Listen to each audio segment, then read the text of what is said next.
Hi guys, my name is Tung Dang, and these are 5 things that people don't tell you about IELTS Speaking Band 9. Your number one goal should not be to impress. Your number one goal should be to speak naturally.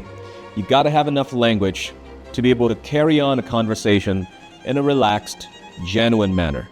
You can't strategize your way to a high score. Grammar should be an afterthought. This is sort of an extension of the first point. Grammar should be something that is second nature to you. You should not have to think about whether you're conjugating your verbs correctly or whether a simple or complex sentence would be more appropriate in a certain situation.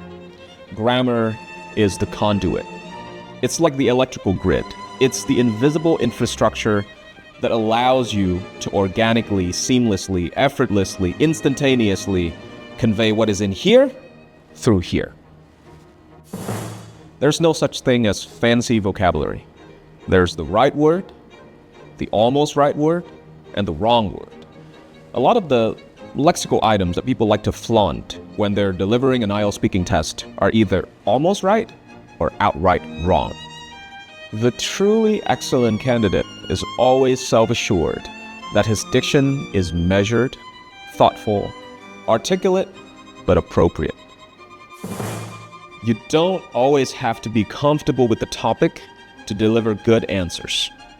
The IELTS speaking test does not consist of any topics or questions that are highly technical in nature.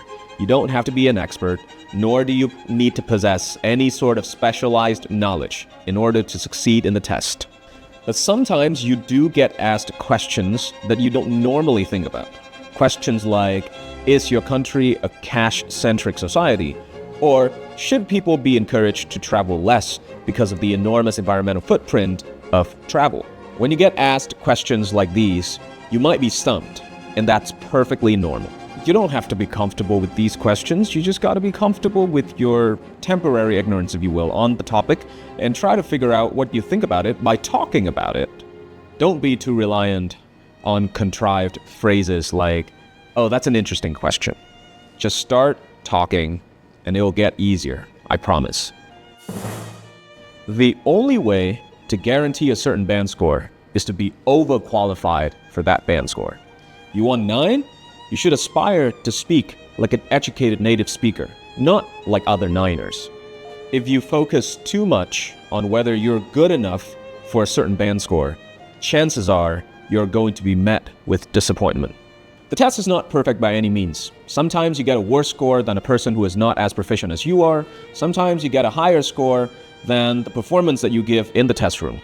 And there's no point in rationalizing why you did or did not get a certain band score. There's no such thing as being good enough. You're either not good enough or you're so good that it will be unreasonable for the examiner to give you anything less than what you deserve. But at the end of the day, it's just a test. Take it seriously, but not too seriously.